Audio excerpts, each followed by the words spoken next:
పరిశుద్ధుడైన దేవుడు తనను ఆరాధించే పిల్లలు ఎంత చెడ్డవాళ్ళైనా పోగొట్టుకోవటానికి దేవుడు ఇష్టపడ్డాడు.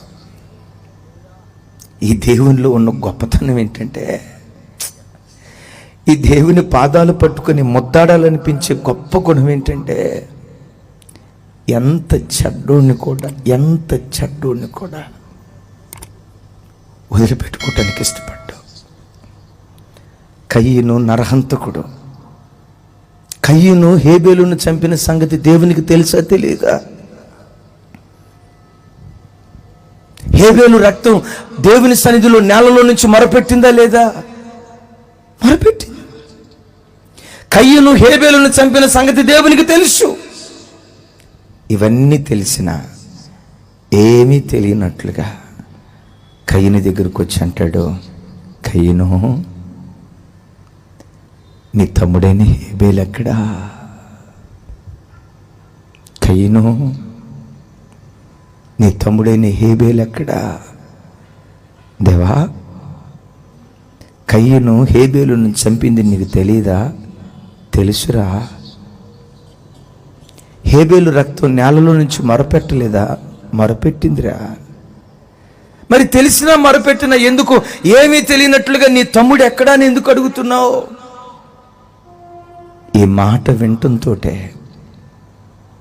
కయీను పరుగున నా దగ్గరకు వచ్చి, నా బుద్ధి గడ్డి తిని నా తమ్ముడిని పొట్టను పెట్టుకున్న నరహంతకున్నయ్యా నేనని నా పాదాల మీద పశ్చాత్తాపడితే, నా పాదాల మీద పడి పశ్చాత్తాపడితే, అలాంటి ఘోర పాపిని కూడా నేను క్షమిస్తాను. అలాంటి ఘోర పాపిని కూడా నేను క్షమిస్తాను. అయ్యారా, కయీను నీ తమ్ముడు ఎక్కడా అని ఎందుకు అడిగాడో తెలుసా? కయీను జరిగించిన కార్యక్రమాలన్నీ దేవునికి తెలుసు.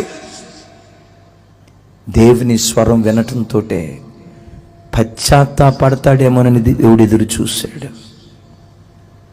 అయ్యా, తమ్ముళ్ళారా, తల్లులారా, చెల్లిలారా, గడిచిన దినాల్లో నువ్వేమేం చేసావో, నువ్వు కూర్చోవటం దేవుడు చూశాడు, నువ్వు లేవటం దేవుడు చూశాడు, ఆఫీసులో పలానా వ్యక్తితో నువ్వు మాట్లాడిన మాటలు దేవుడు విన్నాడు, సెల్ ఫోన్ తీసుకొని ఎవరితో ఎక్కడ ఏ రీతిగా చాట్ చేసావో, నువ్వు చాట్ చేసిన ప్రతిదీ ఆకాశమందలి దేవుడు చూశాడు.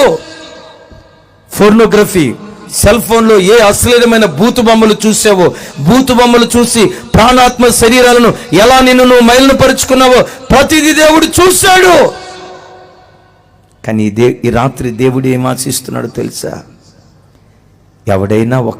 ఎవరైనా నా సన్నిధిలో పశ్చాత్తాపడి, నేను పాపినయ్యా, ఆ రోత బ్రతుకు బ్రతికింది నేనేనయ్యా, ఒక్క వ్యక్తి అయినా నా సన్నిధిలో పశ్చాత్తాపడతారనని ఈ ప్రాంగణమంతా దేవుని నేత్రాలు వెతుకుతూ ఉన్నాయి. ఈ రాత్రి దేవుని నేత్రాలు ప్రాంగణమంతా వెతుకుతూ ఉన్నాయి. నా సన్నిధిలో ఎవరు పశ్చాత్తాపడి ఏడుస్తారా, నా సన్నిధిలో ఎవరు కన్నీళ్లు కారుస్తారా అని వాక్యం ఏమంటుందో తెలుసా? ఎవడు దీనుడై నలిగిన హృదయము గలవాడై నా మాట విని గడగడగడమని వణుకుతూ ఉంటాడో వాని మీదే నేను దృష్టి నిలిపానంటాడు. నా చేతులెత్తి దీవిస్తున్నాను. ఈ రాత్రి దేవుని దృష్టి నీ మీద పడును గాక. ఈ రాత్రి దేవుని దృష్టి నీ మీద పడును గాక. వెనుకున్న తమ్ముడు, ఈ రాత్రి దేవుని దృష్టి నీ మీద పడును గాక. ప్రభునందు ప్రియులకు నా యొక్క హృదయపూర్వకమైనటువంటి నిండు వందనాలు.